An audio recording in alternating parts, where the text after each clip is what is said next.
안녕하세요. 저는 2017년부터 독거 어르신 후견 지원단을 활동을 하고 있는 권명희라고 합니다. 저는 후견 계약은 3분의 어르신을 하고 있고, 그 중에 한 분은 후견 개시가 되신 분이세요. 그리고 또 한 분 더 계신데, 이분은 지금 후견 개시를 위해서, 후견 계약을 위해서 라포 형성 중에 있습니다. 제가 아이가 넷인데, 막내가 이제 대학교 입학하고, 그다음에 제가 사회 활동을 하고 싶어서 사회복지사 자격증을 2급을 제가 땄어요. 그리고 어르신들에 대해서 좀 더 관심이 많아서 이쪽 분야로 어떤 일을 할 수 있을까 알아보다가 이 독거 어르신 후견 지원단을 알게 되었습니다. 보호자가 없으신 독거 어르신에게 착한 이웃이 되어주는 것이며, 나아가서 임의후견 제도로 인해 든든한 보호자가 되어주는 것이라고 저는 말씀드리고 싶어요. 처음에는 전문적인 지식이 필요할 거라고 생각을 했지만, 지식보다는 따뜻하고 측은지심이 필요한 역할이라는 것을 좀 알게 되었습니다. 그것이 좀 달라졌다고 생각되네요. 어르신들이 어떤 것이 필요로 하시는 것인지 그것을 충족시켜드리는 역할이지 않을까 하는데요. 제일 중요한 거는 이제 정서적 지원들이 필요했던 것 같고, 또 노인 서비스에 대한 정보 제공 등 또 그에 따른 구체적인 어떤 도움을 드리는 것이 저희들의 역할이지 않을까 싶습니다. 저는 처음에는 그 협회에서 저에게 그 어르신을 조금 매칭시켜 주셨는데, 그분은 관악구청 희망복지팀에서 협회로부터 공문을 받고 연락을 주신 분이셨고요. 제가 찾아가 뵀더니 그분은 이제 몸이 많이 안 좋으신 한정후견 대상자였어요. 그래서 이미 후견을 하고 있는 저희와는 대상자가 달랐지만, 최대한 저는 최선을 다해서 그분하고 소통하려고 노력했고, 또 메모지에다가 저의 질문과 또 그분이 말을 하실 수 없는 분이셨기 때문에 OX란을 만들어서 이렇게 소통을 이루는 그런 모습을 보여드렸거든요. 근데 그 모습을 그 직원분께서 너무 좋게 보시고, 또 이미 후견에 대해서 알고 있지 못했기 때문에 좋은 제도 같다. 그래서 희망복지팀에 와서 설명 좀 해달라 할 정도로 관심을 보이셨고, 그것을 계기로 해서 여러 명의 대상자분을 저에게 소개시켜 주셨고, 그것이 후견 계약까지 이루어지게 되었습니다. 어르신들이 뭐 생활고라든가 또는 뭐 정서적인 그런 지원 같은 것이 가장 많이 필요로 했던 분이셨고요. 또 의사결정에 있어서도 어려움이 있었겠지만, 제가 봤을 때는 정서적인 외로움이 가장 큰 어려움이셨던 것 같습니다.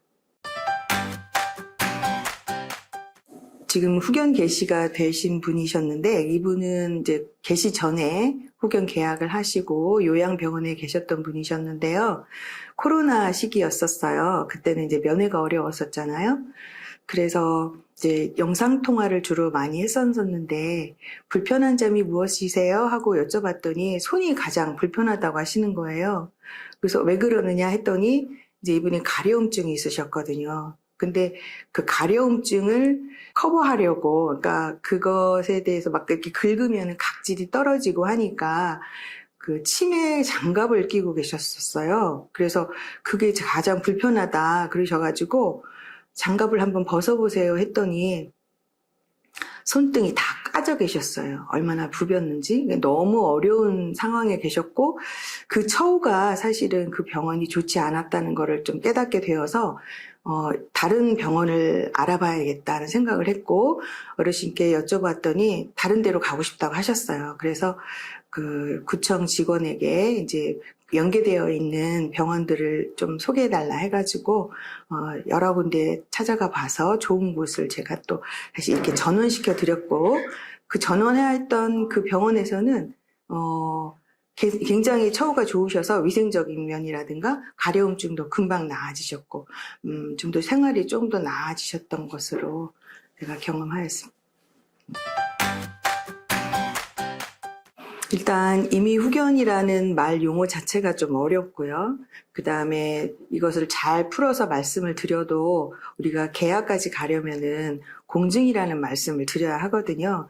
근데 어르신들이 이렇게 공증이라는 그런 절차라든가 그런 단어에 대한 그 거부 반응이 있으세요. 그것이 가장 어려움이었던 것 같고, 그렇지만 이제 라포 형성이 잘 되고, 여러 가지 좋은 사례로 어르신에게 도움을 드리면은, 또 이미 후견에 대해서 또 긍정적인 반응을 보이시기도 합니다.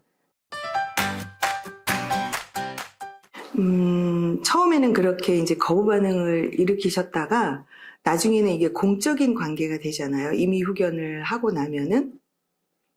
그래서 이렇게 공적인 관계로 인해서 주는 그 든든함이 또 어르신들에게 있는 것 같아요. 그래서 그런 면이 오히려 어르신들에게 안심되는 순간이지 않을까 하는 생각이 듭니다. 그 전화할 곳이 없는 어르신도 계세요. 그러니까 관계가 별로 이렇게 형성이 되지 않으신 경우라든가 이럴 때는 늘 저에게 전화를 주시면은 어떻게 보면은 그런 보호자 역할 또 어떤 이웃이라는 느낌을 그분으로부터 받게 되고, 그리고 또 한 분은 이제 소변 조절이 어려우신 분이 있으셨는데 병원에서 소변 검사하시다가 실수하신 적이 있어요.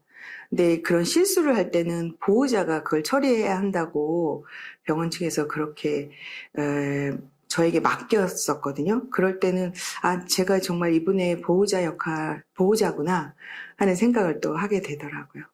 어르신이 또 얼마나 난감한 상황이시겠어요. 그죠? 그런 상황에서 도움을 드릴 수 있어서 또 보람을 느꼈습니다.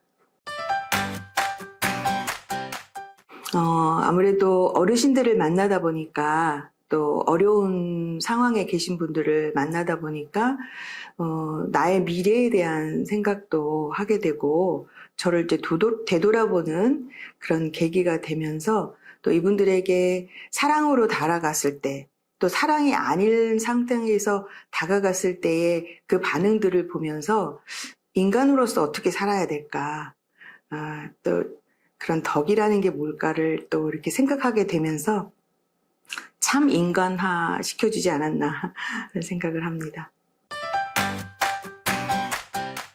이제 활동을 하다 보면은 분명히 어려움들이 있고 또 근데 그런 것들도 잘 헤쳐가 나가시기도 해요. 그런데 이게 정말 사랑으로 했을 때는 모든 게 다 본인에게도 또 어르신에게도 진정성으로 다가가기 때문에 선순환이 되거든요. 그래서 억지로 막 불평하면서 하기보다는 사랑으로 했으면 좋겠고 또 그 사랑하는 마음이 있다면 진정성도 분명히 있어서 어르신에게 큰 위안이 되고 힘이 되지 않을까 하는 생각을 합니다. 온기라고 생각해요. 그 수면제 먹으면서 죽으려고 막 그랬던 분들이 그래도 저희들의 그 따뜻한 방문과 따뜻한 말들, 경청하는 이런 태도들을 보시면서 힘을 얻으시고 또 이렇게 살아나신 그런 경우들도 보고 있거든요. 그래서 이런 온기가 가득한 서비스다. 이런 생각이 듭니다. 서울시 독거 어르신 후견지원단 화이팅!